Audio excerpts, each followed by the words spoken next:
are back once again with Inward Bound for Mindful Living. I'd like to discuss a little bit more about where we left off, Mr. Suraj, because I think even the audience would like to clarify certain things. We spoke about, in several earlier episodes as well, that our psyche is made up of who we are, and each of us, we think of things in a different manner. And mindfulness, as you pointed out to me, is the here and now. You think about yourself, you be mindful and aware of yourself and your thought process at the moment. It's not necessarily that you don't think of the past or the future, but your focus point is this.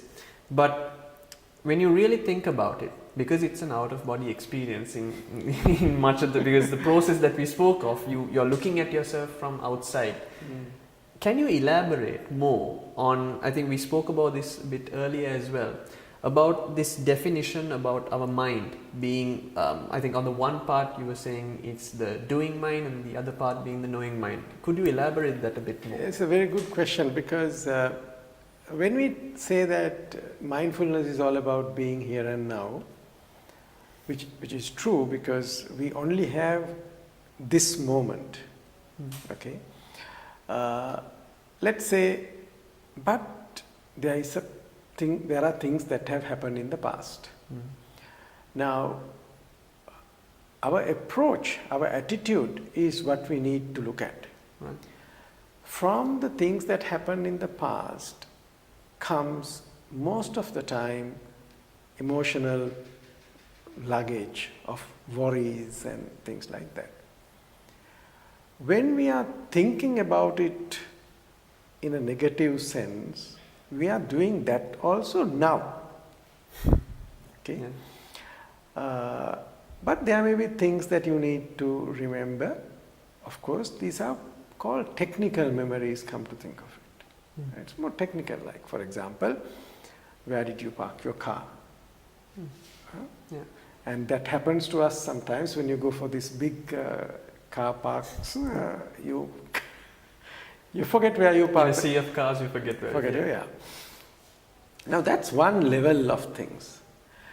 On the other hand, you need to plan where are you going, what to be done next. Right. That is about future, but you are thinking now. Now, it doesn't mean that if you are mindful and you are only thinking of now, there's nothing in the past or the future, but that's not real, as you said. So how do you bring this into focus? Now, when you are looking at what happened in the past now, then you can look at it in a different way. Again, without some things you need to look at, these are technical things. Like for example, say certain things that you did in office, you need to relook at, okay, what did we do there? Okay, how can we take lessons from that? Or even in your relationships, you have done something. Now you know what you did was wrong, so you can go back and genuinely say sorry and let's move forward. Now that you need to do. Now what mindfulness does is, it prevents you getting hooked on in the past and living in the past. Now living in the past is different, but looking at the past now. Right. Living in the past is, it's like you sit for an exam and you hand over the paper to the examiner. After that there can nothing you can do. But yet you keep thinking about the answer you made. That is living in the past, isn't it? That's true. You have, then it is examiner's problem, not your problem anymore. They know whether they can read your handwriting or whether it makes sense. Now, if that happens, then that builds stress and worry and things like that. Now, mindfulness helps you come back to this moment and saying, okay, what can I do about it? Right. There are things that you can do about, there are things that you cannot do. That's right. Then similarly, thinking about the future, there are things that are fantasizing. Some people who go into extremes of this and they become like completely insane. But all of us have a little bit of that, and then we have our own fantasies. Now, fantasies and daydreams can be aimless. Mm.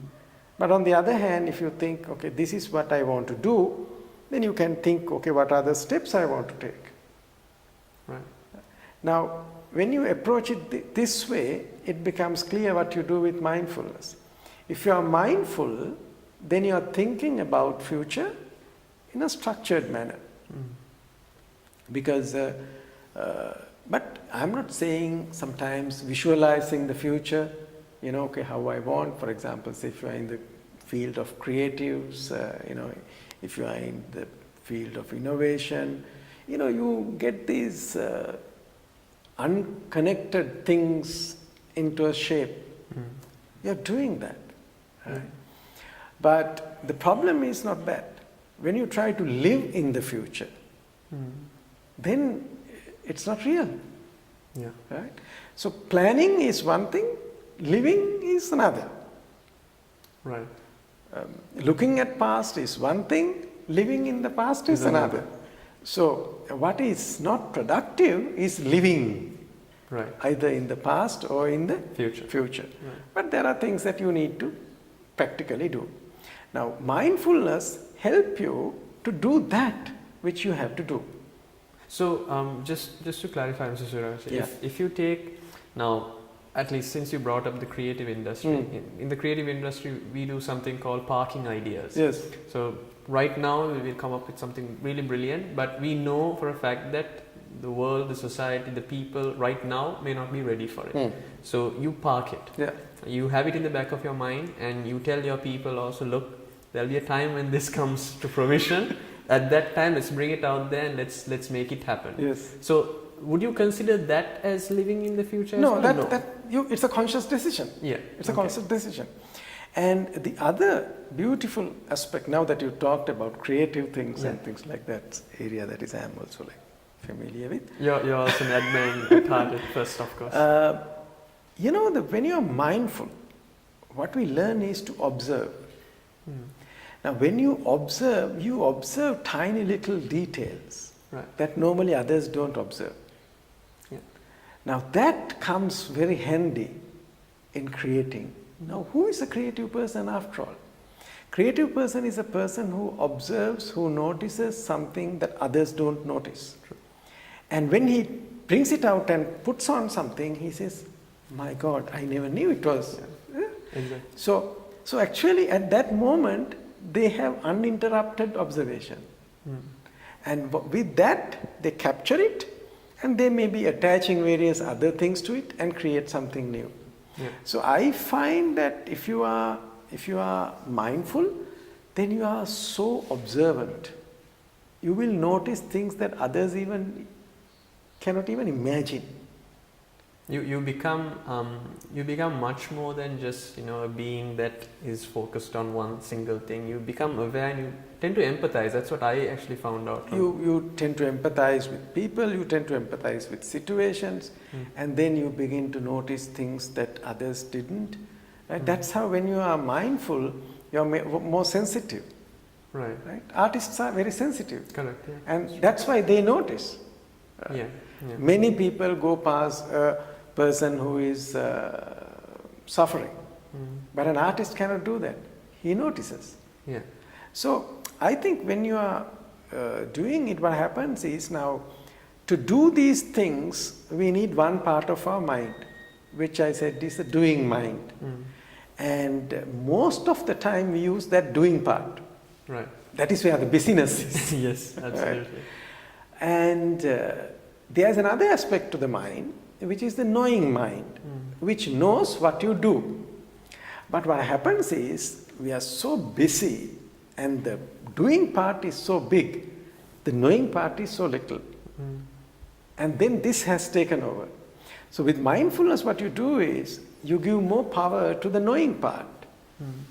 Then when that grows, then you become aware of what you are doing. So this is not necessarily, relegating and omitting your doing part, because that's an absolute necessity. It's just that you are giving more prominence and maybe a bit more of time and space for the knowing mind, so that you can be aware and observe more.